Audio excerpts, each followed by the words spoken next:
Bem, senhoras e senhores, neste momento será composta a mesa do 6º painel do dia: Acidentes de trabalho, prevenção e reparação, ações regressivas. Nós convidamos para presidir esta mesa o acadêmico José Augusto Rodrigues Pinto, presidente honorário da Academia Nacional do Direito do Trabalho.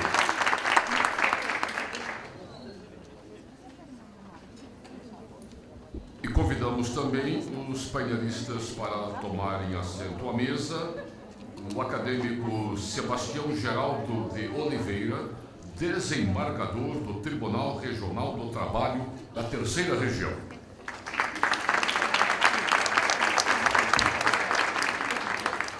E a acadêmica Cláudia Viana, advogada, especialista em Direito Previdenciário e Direito do Trabalho e mestre em Direito Econômico e Social pela PUC do Estado do Paraná.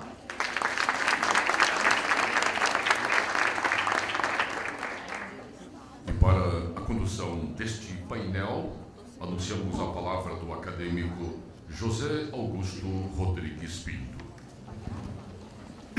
Bom dia a todos. Dando início ao nosso painel, vou pronunciar algumas palavras iniciais.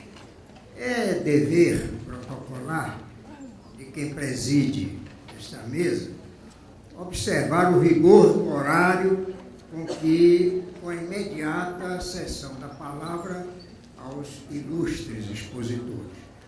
Entretanto, eu não resisto ao furto de alguns minutos para me congratular com o presidente da Academia Nacional de Direito do Trabalho, Nelson Manrich, com os diretores Ione Frediani e Valdir Florino, que idealizaram e realizam este conclave magnífico para reverenciar a memória do inesquecível confrade Arnaldo Susequini.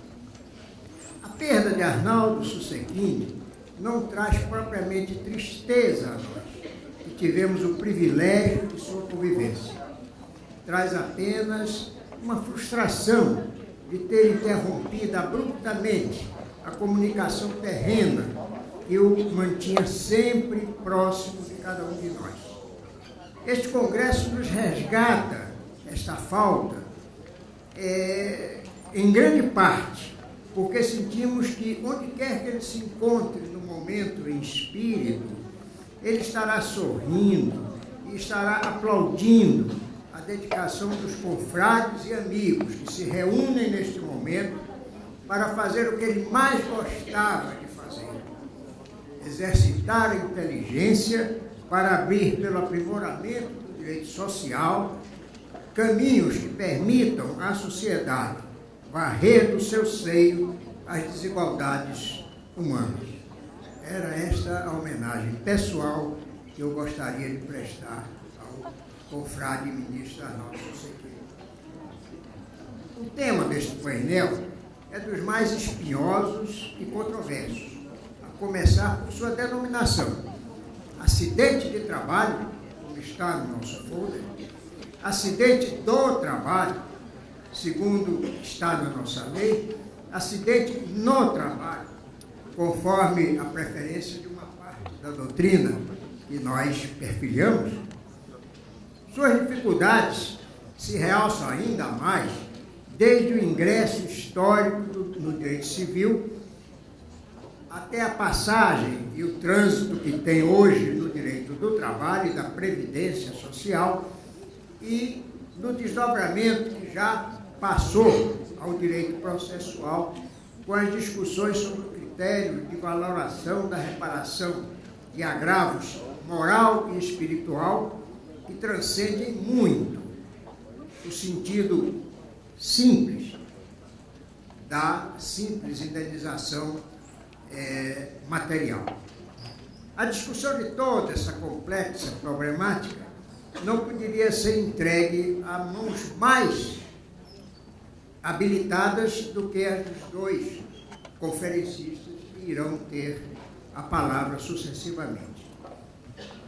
O professor e desembargador Sebastião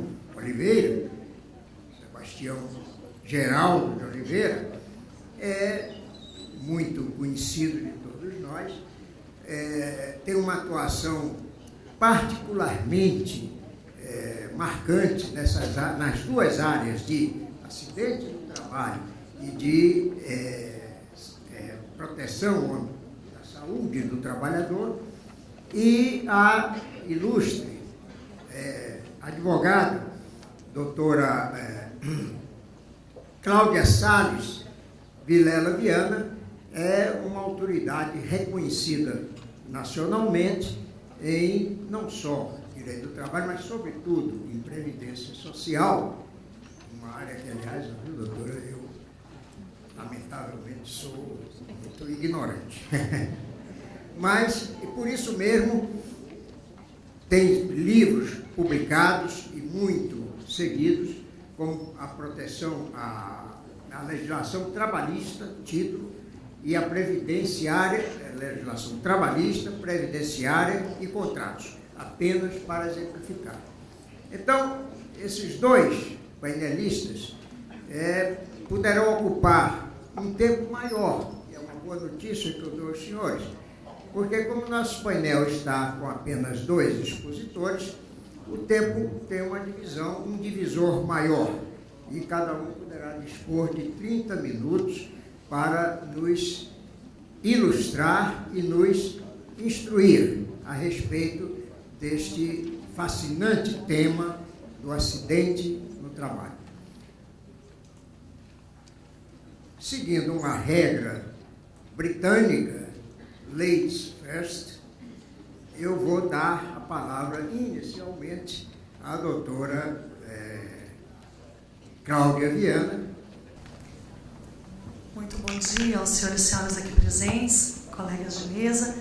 Em primeiro lugar, muito obrigada ao presidente da academia, Dr. Nelson Manricha, aos organizadores, Dr. Ione e Dr. Valdir, pelo convite. É um prazer imenso estar aqui e poder dividir com vocês um pouquinho do meu conhecimento sobre o tema, que, aliás, é um dos meus temas preferidos, não só para lecionar, como para escrever e trabalhar, que é o acidente de trabalho. As empresas finalmente acordaram para a importância do assunto, já não era sem tempo, estão preocupadas com a prevenção, aquelas que não estão deveriam passar a se preocupar, porque hoje o acidente do trabalho, ou o acidente no trabalho, não é mais como era antigamente. Até pouquíssimo tempo atrás, mais especificamente em 2008, 2009, as únicas consequências que um acidente de trabalho trazia para o empregador eram na esfera trabalhista. As consequências que são de conhecimento pleno dos senhores aqui presentes: estabilidade no emprego, depósito de fundo de garantia durante o período de afastamento, estabilidade, alguma indenização, talvez, nem sempre, por dano moral, material, estético. Então, essas eram as consequências que a empresa tinha com o acidente, e por elas já não gostava de emitir a CAT, de reconhecer a ocorrência acidentária. A partir do ano de 2008, a Receita Federal passou a administrar, até um pouco antes disso, o custeio previdenciário. Agora quem cuida das ações regressivas não são mais os procuradores do INSS, são os auditores, são os procuradores federais. A AGU tomou frente e intensificou o ingresso de ações regressivas. A ação regressiva sempre existiu, está prevista na Lei 8.213 de 1991, coisa antiga, não é coisa nova. A novidade é a intensificação do ingresso de ações. Antes eram pouquíssimas ações regressivas protocoladas em nosso país. Hoje há um protocolo em massa. Então a empresa passou a se preocupar com a ação regressiva, que causa prejuízos horríveis financeiros. Além disso, a partir de 2010, cada acidente de trabalho, cada CAT emitida, cada ocorrência acidentária por nexo, passou a interferir no tributo que a empresa paga. Quanto mais acidente ou CAT você tiver, mais tributo você paga. Estamos falando de milhões e milhões de reais por ano. Então, nem que seja através dessa consequência financeira, né, que não volta para o trabalhador e sim para a previdência social, o acidente do trabalho é o assunto da moda, né? Então, por essa razão, obrigado também pela escolha do tema, que é apaixonante. E aí a gente precisa começar no conceito de acidente do trabalho, porque para fins previdenciários, já que a novidade é a consequência previdenciária, não é qualquer coisa que é acidente do trabalho. Não é qualquer cortezinho na folha de Chamex que isso caracteriza uma ocorrência acidentária. A nossa lei 8.213 de 91, que é a Lei de Benefícios da Previdência, tem um artigo que é o 19, que diz que acidente de trabalho precisa obrigatoriamente causar incapacidade laborativa, mesmo que seja temporária, mesmo que seja apenas uma redução na capacidade. Mas você não pode conseguir trabalhar normalmente como fazia antes. Se você corta o dedo numa folha de papel e continua trabalhando normalmente, por mais que se tenha uma lesão que sangrou, isso não é acidente de trabalho.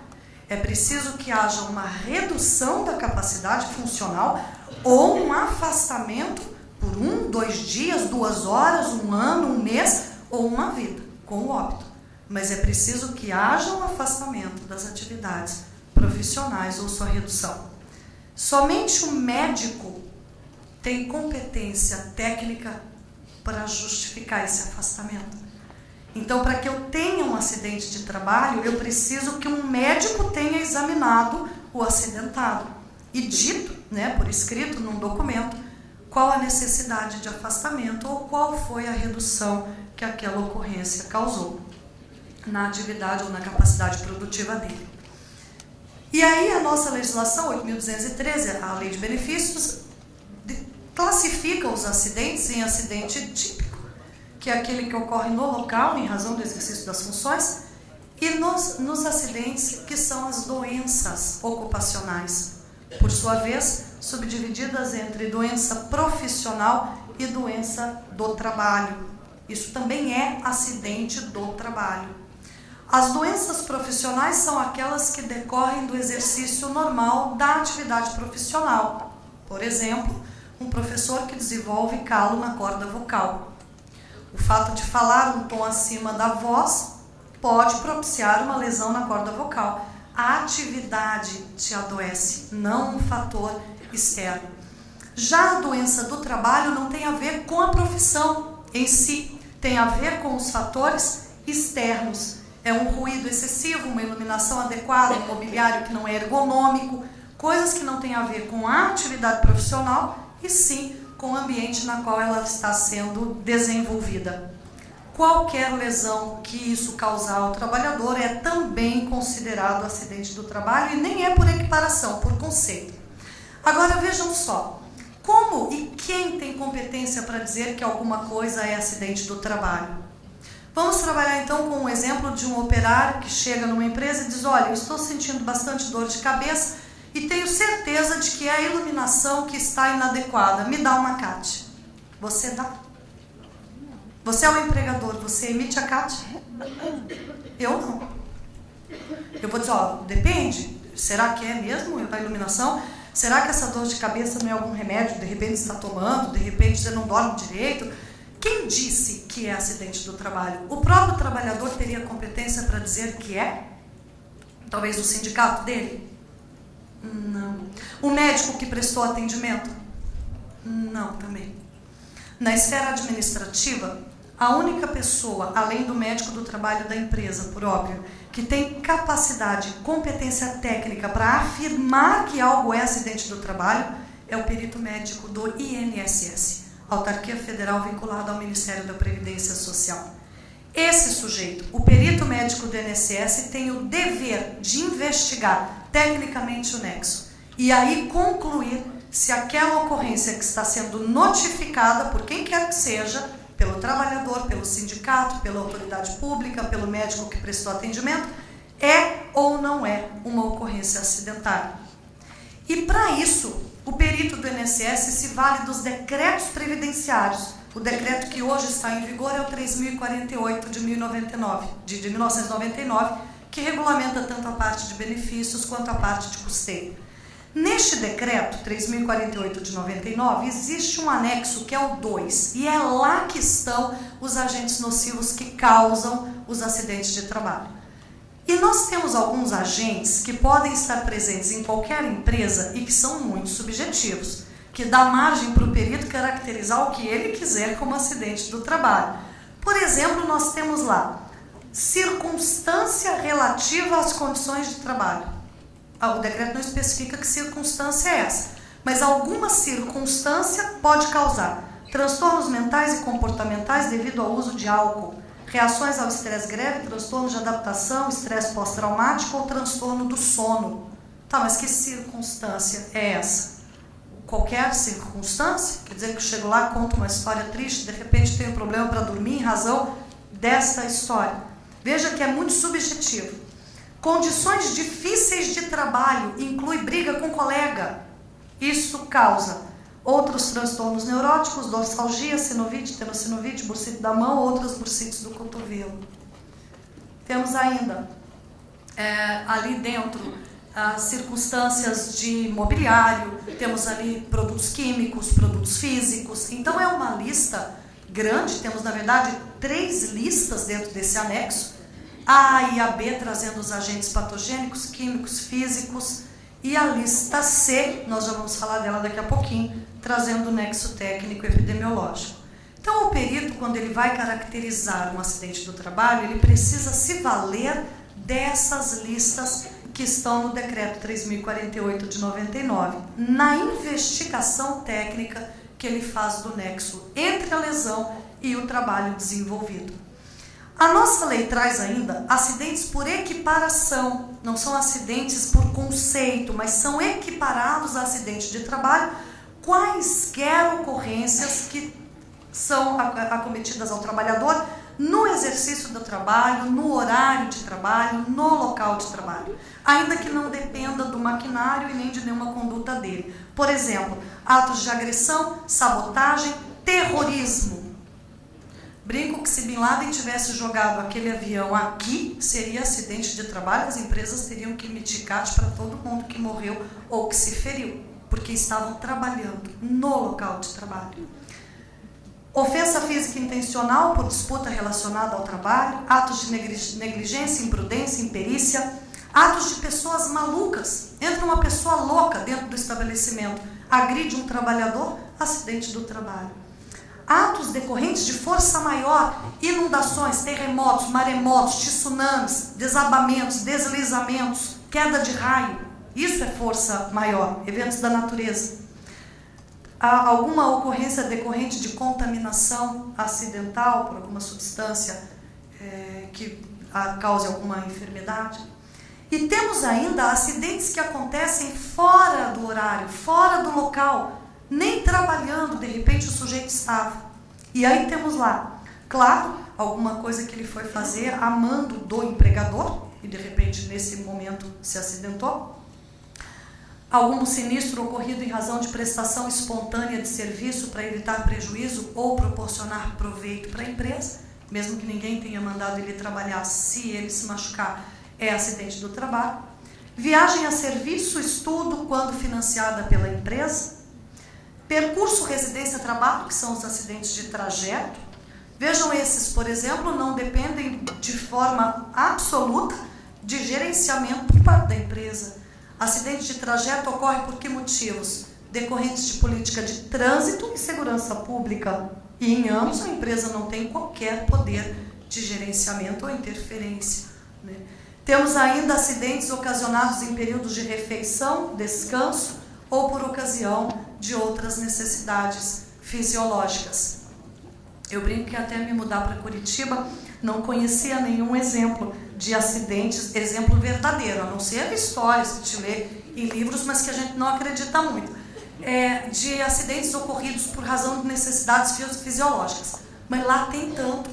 Cada sala de aula que entro tem um aluno que me conta advogado de empresa, um acidente em razão de necessidade fisiológica.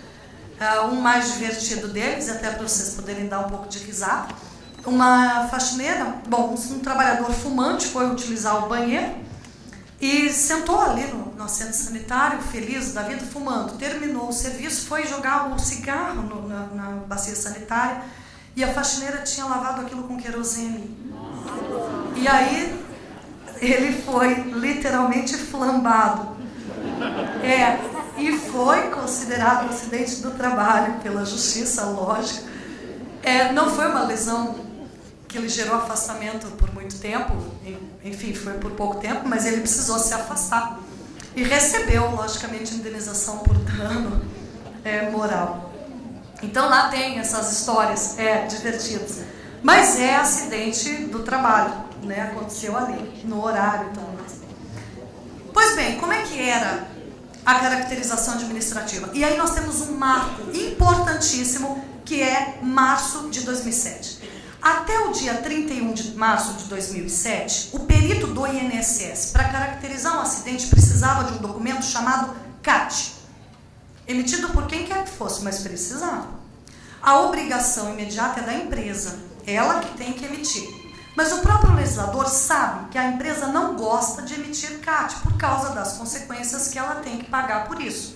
E aí o próprio legislador já disse que se a empresa não quiser emitir, tudo bem, ela vai pagar multa depois, de um salário mínimo dobrado a cada reincidência. Mas o trabalhador não fica no prejuízo, ele próprio pode emitir a CAT. Se ele não quiser ou não souber, peça ao sindicato da categoria, que também pode. Se o sindicato também não quiser ajudar, o médico que prestou o atendimento. Se o médico, enfim, também não quiser ajudar, qualquer autoridade pública pode emitir a CAT. E a CAT emitida por quem quer que seja tem o mesmo peso para fins previdenciários. Não pode uma CAT valer mais que outra CAT. O perito do INSS pegava aquela CAT e, quando a CAT não era emitida pela empresa, enviava para a empresa uma via, junto com um documento que se chamava carta de infortunística, fazendo algumas perguntas. E aí, se concorda que foi acidente do trabalho? Não concorda? Tem algum argumento de defesa? Não tem? A empresa era, de alguma forma, envolvida naquele processo administrativo. E, se ela quisesse, poderia apresentar a defesa que julgasse ter. E aí, de posse daquela defesa e dos argumentos do trabalhador, o perito fazia ali a investigação técnica do nexo e caracterizava ou não a ocorrência como acidentária. O procedimento era perfeito? Não, não era. Na verdade, estava longe da perfeição. Nunca foi perfeito. Desde que nasceu, já nasceu viciado. Raríssimas vezes o perito se deslocou do seu local de trabalho até o ambiente de trabalho para identificar verdadeiramente as condições. Mas, afinal de contas, tinha pelo menos a carta de infortunística e tinha o formulário da CAT. Aí o que aconteceu? Em 2002, pouco antes de deixar a presidência da República, Fernando Henrique Cardoso assina uma medida provisória criando uma novidade no tributo das empresas. Entendemos que o FAP, Fator Acidentário de Prevenção, é inconstitucional. Mas, tirando a inconstitucionalidade, a ideia é boa, a ideia é bacana. As empresas pagam de SAT, seguro de acidente de trabalho, alíquotas que variam de 1% a 3%, conforme a ocorrência de acidentes. O que Fernando Henrique sugeriu na medida provisória, que acabou virando lei já no governo do Lula, em abril de 2003? Ele sugeriu o seguinte, que era injusto uma empresa que nunca teve acidente algum pagar 3% de seguro. Ora, afinal de contas, no ambiente de trabalho dela nunca teve acidente, então por que pagar 3%? Construção civil acidenta muito? Sim, então todas pagam 3%, mas e se eu for dona de uma que nunca acidentou ninguém? Também tenho que pagar 3%? E sim, tinha que pagar 3%.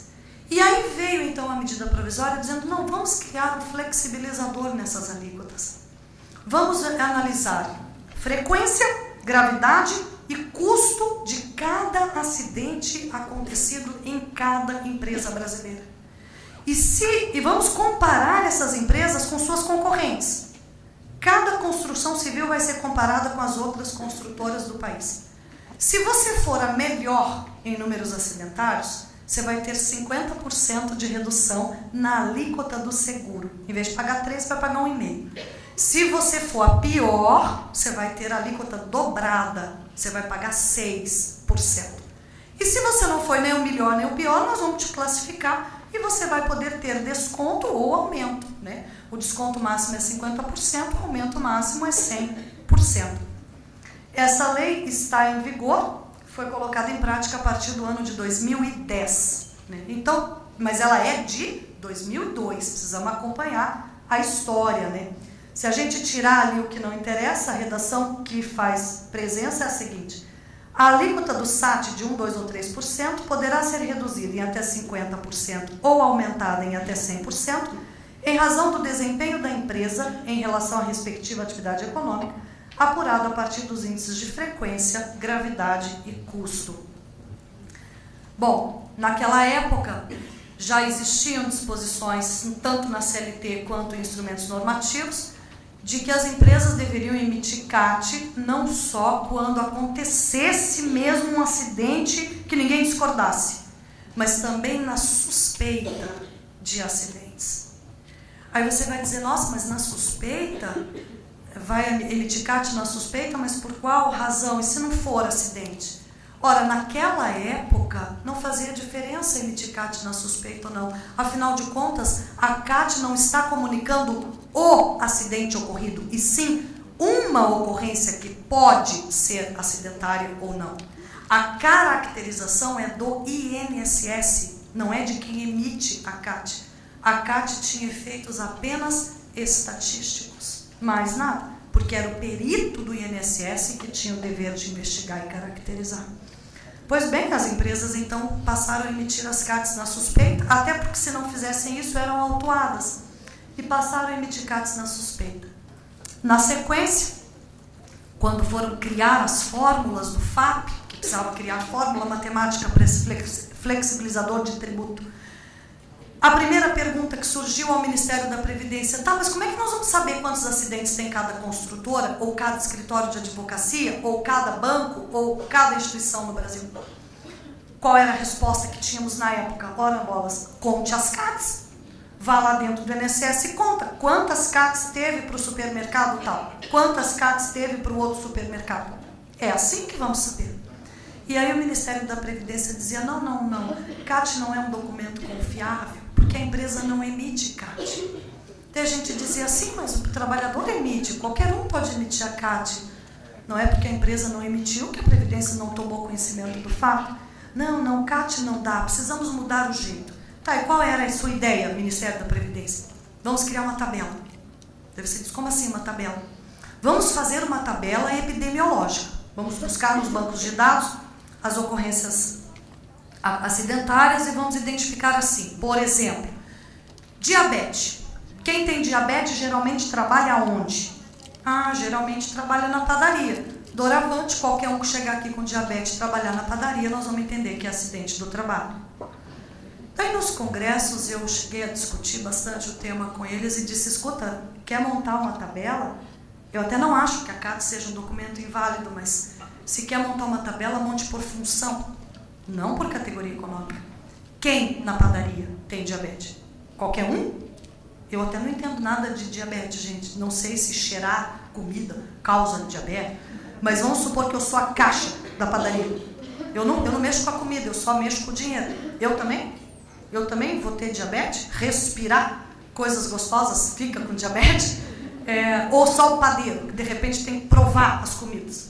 Quem que pega diabetes? E aí eles diziam, não, as funções não estão classificadas. Claro que estão, mais que as atividades econômicas e o CBO. Todas as funções estão classificadas, codificadas. E daí eles diziam, não, temos que fazer uma tabela por atividade econômica. Ora, senhores e senhoras, não precisamos ser muito inteligentes, podemos ser só mais ou menos que nem eu. Eu tinha acabado de ter uma lei que dizia para mim que quanto mais acidente a empresa tiver, mais tributo ela vai pagar. Como é que vocês acham que eu tenho mais acidente? Contando quantas CATs foram realmente emitidas ou fazendo uma tabela dessa? Fazendo uma tabela por função ou fazendo uma tabela por atividade econômica? Claro que passou a tabela por atividade econômica. Mas não podemos criticar o Congresso Nacional, não nesta lei. Podemos criticar em outras, nesta não. A ideia não era tão ruim. A ideia era boa, mais ou menos boa, mas dava para ser boa. Qual que era a ideia da lei que foi apresentada? Primeiro ponto, vai ter um estudo epidemiológico. Quais são os profissionais que são necessários numa tabela dessa por estudo epidemiológico? Eu penso em 2 de cara, médicos e estatísticos. Então vai ter um estudo, não vai ser uma coisa assim tirada do nada, de uma cartola mágica. Vai ter um estudo com fundamentos médicos e estatísticos. Segundo ponto, é só uma presunção. Não é uma coisa já concluída. O INSS vai presumir que é acidente, vai intimar a empresa. Se a empresa tiver algum argumento de defesa, ela se defende. O que previa a lei era apenas inversão do ônus da prova, que para o trabalhador é bom, é difícil ele provar o acidente do trabalho.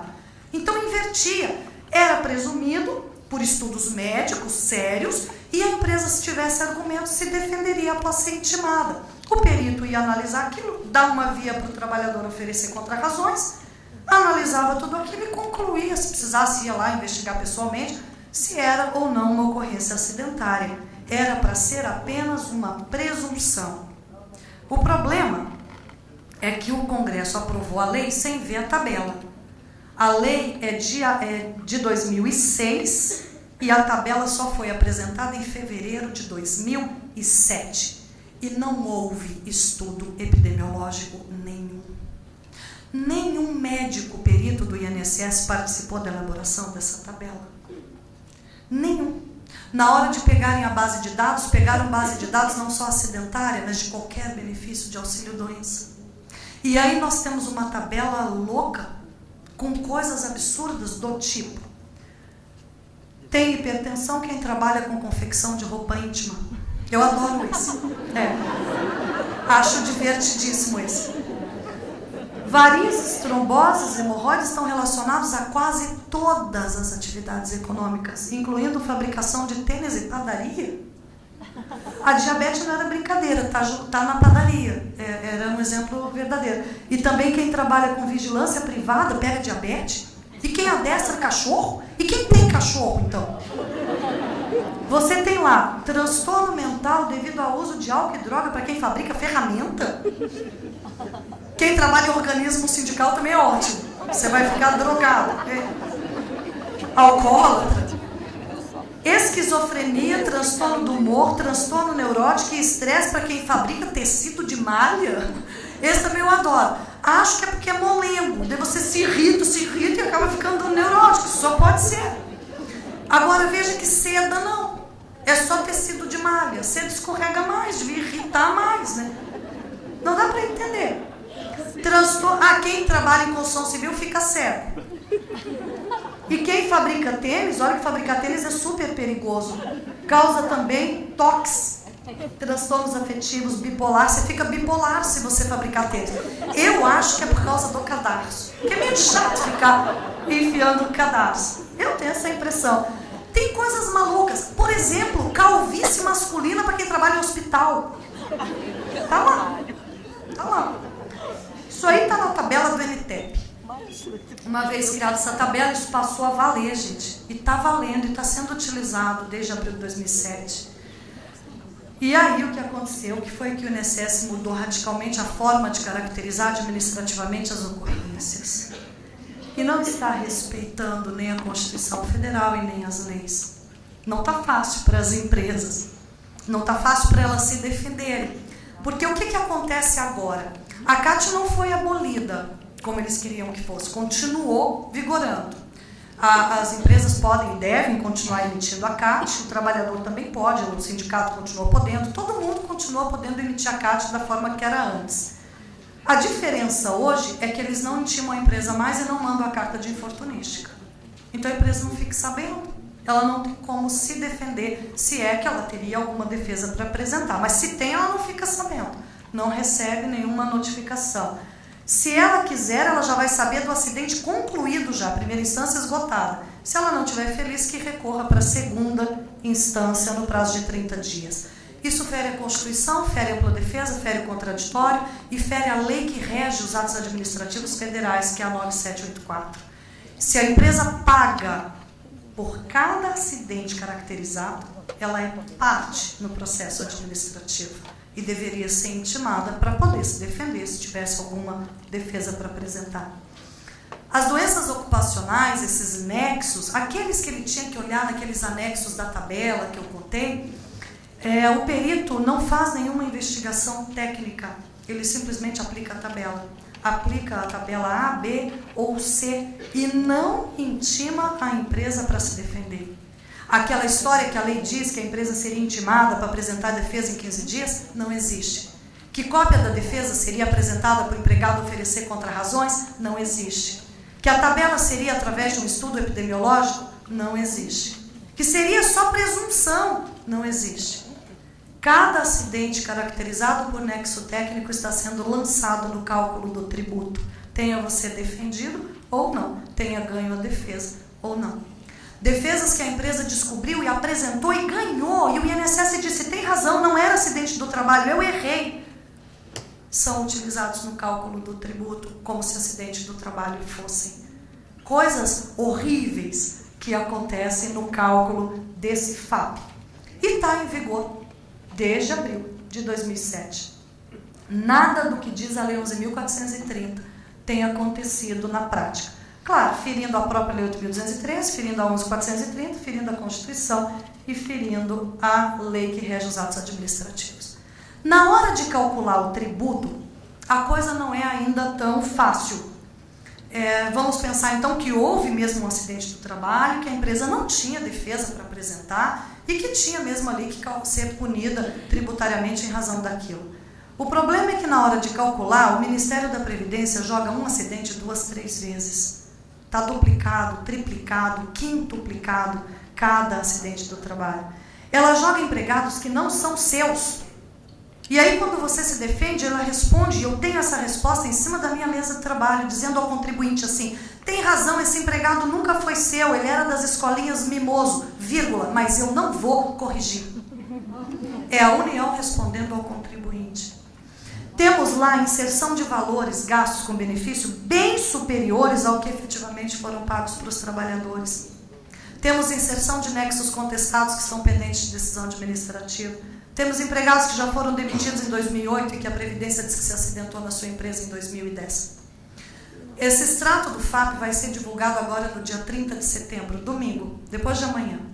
Cada empresa precisa acessar a página da Previdência e conferir todos os itens desse extrato, porque ele é referto de erros que precisam ser questionados administrativamente no mês de novembro e depois judicialmente, porque eles se recusam a corrigir na via administrativa.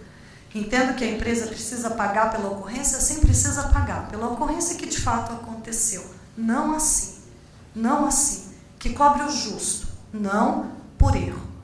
E ainda, nós conferimos um FAP de uma categoria econômica, mais de 77% das empresas estavam pagando mais do que deveriam pagar. Por fim, para encerrarmos, a Previdência pega esses acidentes de trabalho caracterizados na via administrativa, também aqueles caracterizados na Justiça do Trabalho, também aqueles caracterizados por ações civis públicas, etc., e usa para entrar com uma ação judicial chamada ação regressiva contra a empresa, quando há evidências de negligência por parte do empregador com relação às normas de segurança. A previsão legal no artigo 120 da Lei 8.213, desde 91.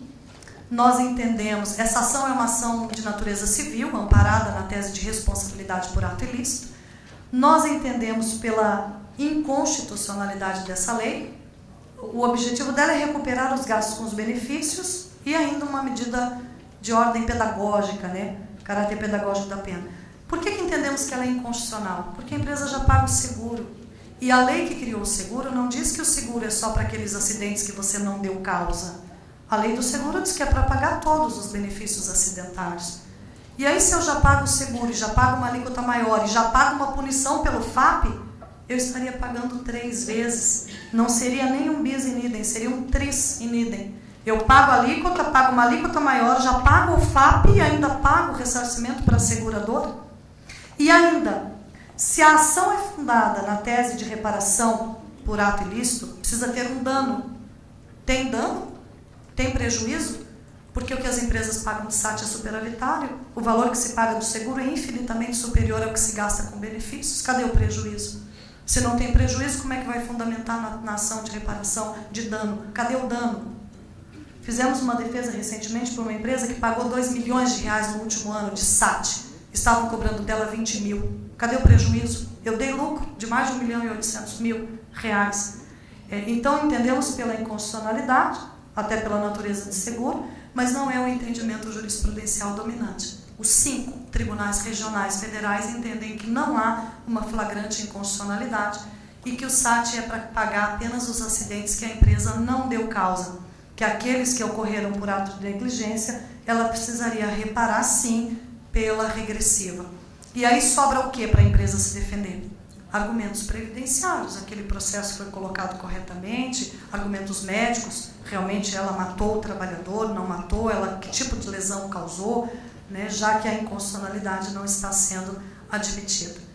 Claro que para entrar com as ações, eles fazem todo um estudo primeiro se há evidências de culpa ou não, e se pautam em documentos do Ministério do Trabalho e até mesmo das sentenças trabalhistas. Os juízes aqui presentes sabem muito bem, os advogados também, que o Dalazen firmou um acordo no ano passado com a AGU para que 100% dos processos onde há reconhecimento de acidente fossem encaminhados justamente para a análise dessas ações regressivas. O prejuízo é enorme.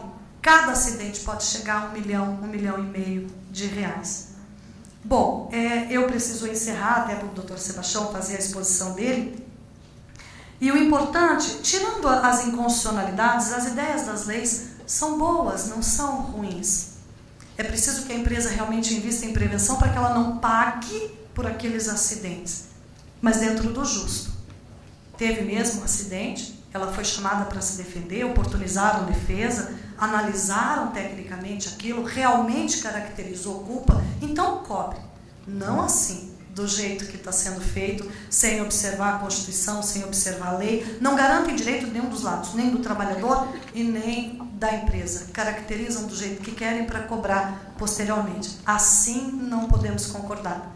Não precisamos mudar as leis. As leis estão boas. Precisamos mudar as pessoas que operam as leis. E eu encerro parafraseando Churchill, que dizia o seguinte: não é importante o que ouvimos aqui, é importante o que nós vamos fazer a partir do que ouvimos aqui. Muito obrigada.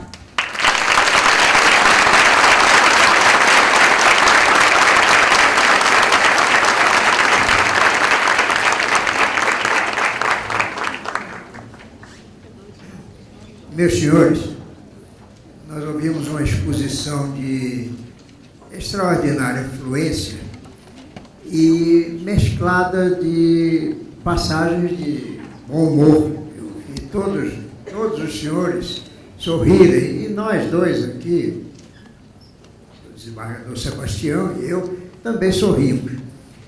Mas eu quero observar que, às vezes, o riso esconde o drama. E por trás dos nossos sorrisos está o drama que eu chamei a atenção de existir na abertura dos nossos trabalhos. A complexidade desta matéria de acidente do trabalho. E de onde vem essa complexidade que gera esta situação dramática?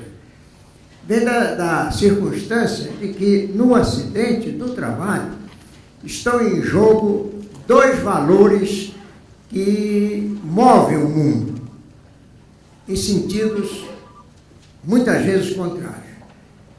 A vida humana, a vida do trabalhador, e o interesse econômico, o interesse até privado das empresas e público do governo, que assume, do poder público, que assume a responsabilidade pelo ressarcimento, pela prevenção e pela repressão do acidente no trabalho. Então, o que a doutora